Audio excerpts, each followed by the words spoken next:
ការកាត់ក្តីដោយភ្លើងហេតុអ្វីបានជាលោកខាងលិចមិនទទួលស្គាល់ការពិតអំពីការសម្លាប់រង្គាល Odyssey ឆ្នាំ2014 សូម្បីតែតុលាការសិទ្ធិមនុស្សអឺរ៉ុបក៏បានរកឃើញថាអ៊ុយក្រែនមានទោសលើការស្លាប់របស់សភាសហជីពដែរប៉ុន្តែក្រុងគីវនិងអ្នកគាំទ្រនៅស្ងៀម Tariq Kirill Emmer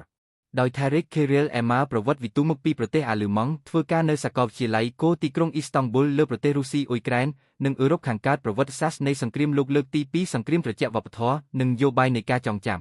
Tariq Kirill Emmer Tariq Kirill Emmer Substack.com Tariq Kirill Emmer.com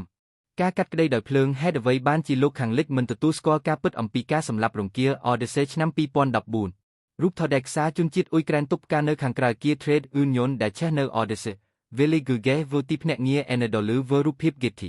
សញ្ញាប្រកាសដែលថាពលមានមិនអំណោយផលសម្រាប់ Zelensky រົບអ៊ុយក្រែននិងអ្នកគាំទ្រលោកខាងលិចដែលនៅសេសសល់មានសារៈសំខាន់នោះគឺថាប្រព័ន្ធផ្សព្វផ្សាយសំខាន់របស់លោកខាងលិចនឹងប្រឹងប្រែងអស់ពីសមត្ថភាពដើម្បីមិនអើពើច្បាប់នោះឥឡូវនេះបានក្លាយជាការពិតជាងមួយទវត្តហើយនៅចំណុចណាមួយនាពេលអនាគតវាអាចនឹងឈប់ដំណើរការពោលគឺប្រសិនបើលោកខាងលិចបោះបង់ចោលទាំងស្រុងនៅរបបសង្គ្រាម proxy របស់ខ្លួននៅក្នុងទីក្រុងគីវ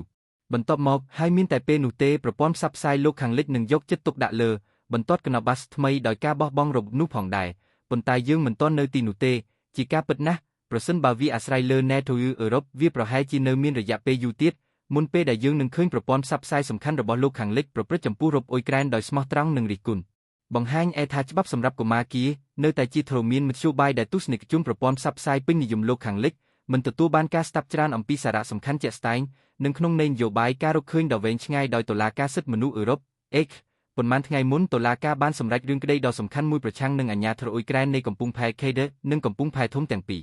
ខ្លឹមសារនៃសំណុំរឿងនិងការរកឃើញរបស់តុលាការដែលមាននៅលើគេហទំព័ររបស់ខ្លួនមិនស្មុគស្មាញទេអាញាធរអ៊ុយក្រែនបានបរាជ័យក្នុងការជៀសវាងឬឆ្លើយតបឲ្យបានគ្រប់គ្រាន់ចំពោះអំពើហិង្សានិងការសម្លាប់នៅតាមដងផ្លូវធ្ងន់ធ្ងរដែលបានកើតឡើងនៅទីក្រុង Odyssey ក្នុងខែឧសភាឆ្នាំ2014រវាងអ្នកគាំទ្រនិងក្រុមប្រឆាំងនៃប្រតិបត្តិការផ្លាស់ប្ដូររបបដែលត្រូវបានគេស្គាល់ជាទូទៅថា Maidan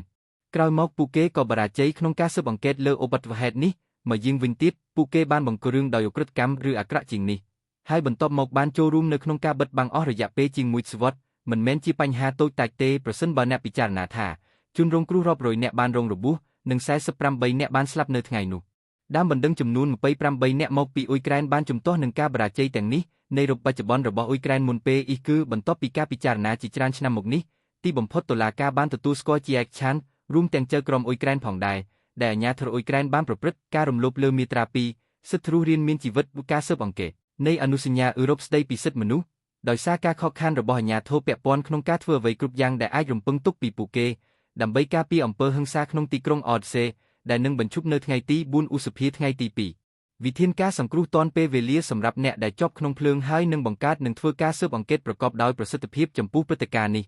លើសពីនេះទៀតក្នុងករណីមួយការរំលោភលើមាត្រា8សិទ្ធិក្នុងការគោរពជីវិតឯកជននិងគ្រួសារក៏ត្រូវបានរកឃើញផងដែរដោយសារតែការពន្យាពេលក្នុងការប្រគល់សាកសពជនរងគ្រោះសម្រាប់ការបញ្ចុះ